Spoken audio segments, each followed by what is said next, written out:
말씀으로 하루를 여는 복된 새벽에 하나님께서 우리에게 주시는 말씀은 구약성경 사사기 6장 1절입니다. 온라인으로 동참하는 여러분도 다 함께 성경을 펴주시고 말씀 속으로 함께 들어가 보실까요? 이스라엘 자손이 또 여호와의 목전에 악을 행하였으므로 여호와께서 7년 동안 그들을 미디안의 손에 넘겨주시니, 언약의 백성 하나님이 택한 선민 이스라엘 민족들이 하나님과 바른 관계를 맺고 하나님과 함께 살 때는 늘 평안하고 행복했습니다. 그런데 이스라엘 민족들이 또 죄를 짓고 넘어질 때는 하나님께서 징계해 주셨습니다. 여러분, 우리가 나단 선지를 통해 다윗에게 하신 말씀 한번 볼까요? 사무엘하 7장 14절입니다. 나는 그에게 아버지가 되고, 그러니까 하나님이 우리의 아버지가 된다는 거예요.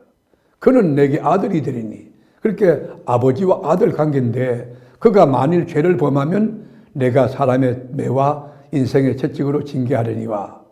여러분, 하나님이 우리 아버지가 되지만은 죄를 지으면, 죄를 범하면 사람의 매와 인생의 채찍으로 징계하려니와. 여러분, 매를 대고 징계를 때리면, 채찍 때리면 얼마나 아프겠습니까? 왜 유대의 민족이 바벨론의 70년간 포로되었습니까? 속국되었습니까? 죄를 지은 까닭이에요.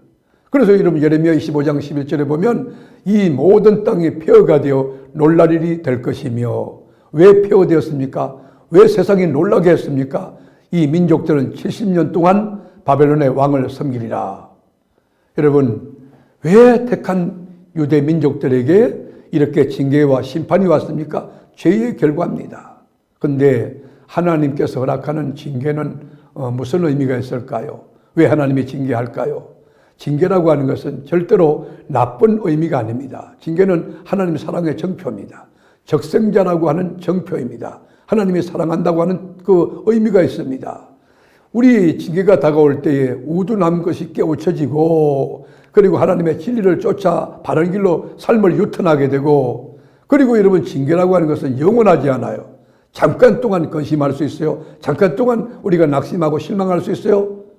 그 징계를 통하여 하나님의 뜻을 깨닫게 하고 하나님의 진리로 돌아오게 하고 생명을 얻게 하고 영원한 하늘나라를 향하여 소망을 두고 살아가게 한다는 것입니다.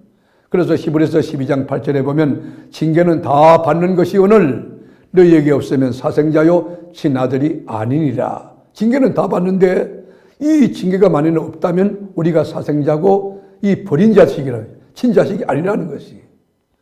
욥기서 5장 17절에도 볼지어다 하나님께 징계받는 자에게는 복이 있나니, 하나님이 건실하게 징계할 때는 그만큼 사랑하고 신뢰하는 것입니다.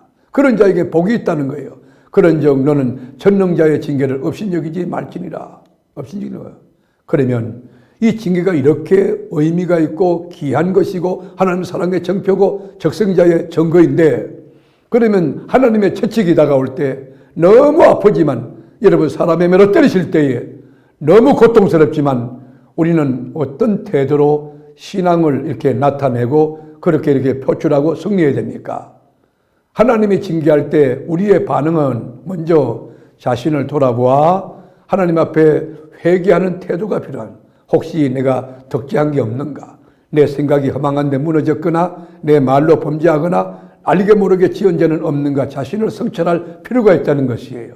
그뿐만 아니고 하나님의 징계가 올 때는 여러분, 우리 연약함을 주님 앞에 아뢰면서 주님께 도우심을 요청하고 하나님의 뜻을 세워나갈 수 있도록 하나님께 간구해야 되는 거예요. 그리고 이 징계를 통하여 주님의 뜻을 깨닫게 해달라고, 하나님의 섭리가 이루어지게 해달라고, 하나님의 영광이 나타나게 해달라고, 그렇게 여러분 믿음 가지고 그 과정을 잘 말씀 붙들고 견뎌나갈 때 하나님의 뜻이 그 징계 가운데서 나타나서 전화위복이 되고 천배만배 축복이 되고 천만불짜리 간증을 하는 위대한 신앙의 거장으로 성장할 수가 있을 것입니다.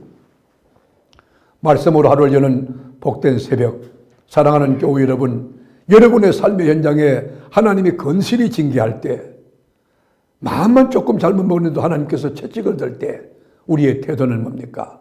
그 죄를 회개하고, 혹시 내가 덕지한 것이 없나 자기를 돌아보고 성찰하고, 그리고 그 가운데 하나님의 뜻이 이루어질 수 있도록, 어떤 상황 가운데도 하나님의 섭리와 경륜이 일어나서 하나님께 영광이 돌아갈 수 있도록 주님의 도우심을 간구하며 언약을 붙들고 자신을 돌아보아 믿음의 날을 세우고 진리 말씀에 세우고 승리하는 지혜가 있어야 할 것입니다. 오늘도 주 안에서 주님과 아름다운 동행이 시작됩니다.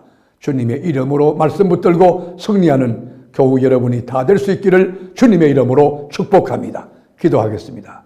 하나님, 하나님의 징계가 다가올 때 낙심하고 좌절하지 않게 하시고 그 징계는 주님이 나를 사랑하는 증표요 사생자가 아니라고 하는 증거요원이 오히려 감사하고 오히려 기뻐하며 믿음의 진보를 드러내고 말씀 속으로 쑥 들어가서 믿음으로 말씀을 지켜가는 진리에 합당한 그리스도인이 되어지게 하여 주옵소서.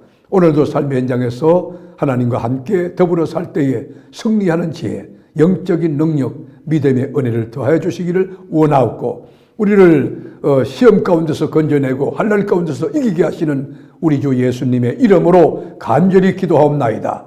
아멘.